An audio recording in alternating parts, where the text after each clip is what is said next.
tu ni ko pha dam nai piwa pathin chu vedin lopin ani piutin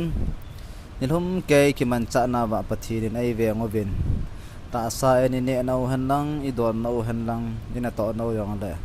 pathin ayum piwin ai ki thu pi zal vin tun jong chol du trading in ni ha phai mu jewin amin lopi thang ba na ne pikit no te tun ha pathin thu ani simdo akinutin pathin lopi na dingin ani ngai su ke dingin muntinam su piu naw te ho zo si tipna pakai yesu minin ke hin nei tun ha pathin thu ani simdo du chu hi le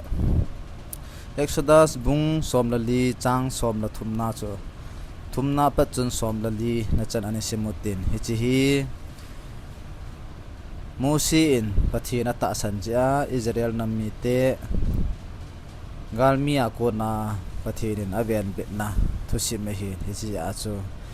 muntina am so piula naw te ho zo sin pathin gin hi athupi in alo pi eti hi chilai bible ko nai mu do jewin ei hon jong pathini giengutin pathin lam ka jengote ta tipna ka hen nei na hi ve ani simpan taw hete hi chun musi in mi pi za asejin kicha hi uvin pangdet uvin chule vetaw vin tunia hi pakai jin nang ho dinga nahin bol pi ding o hu hing na khu izi inem itile tunia namu o izi mi te khu nanung mu kit lo hel diu ahitai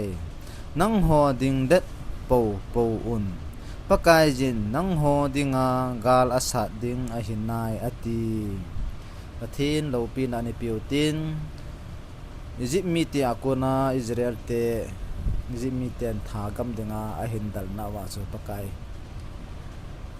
musi in pathin ko ma taw na mana pathin ko ma thum na na ya chu hi chi a hi pathin in musi ahin ho pi a Egypt mi te akona nakiven do na trading wen ta thupi na an nei hin hi chi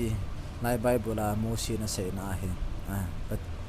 nang ho pangnet po po win pathin chu ta san po po win pathin nang ho ding in gala sa an sa ding a hi ti hi chi ji chun ai hon jang so pi le naw nu la pa lam kai ho nam lam kai ho hi win I to I tham na zo siwa pathin gi ngu hitin pathina ding de po po tin pathina taw jing ngu tin hi le han I chi na lam lam han lang I to na lam lam han lang I chunga thil si hung thung di han lang thil pa hung thung di yong da pathinin ai ho dinga ama dinga ipan da po po le chun pathinin ai ho dinga gala sa ding ai ho dinga panala de he ti chu hi lai bible la ke chin ta ni movin he chi chun hoi ten bible chang hing ngayu hitin pathin lam ka jeng hitin bible to ke ha kang lovin pathin thu to ke ha kang lovin hin khu mang jing utin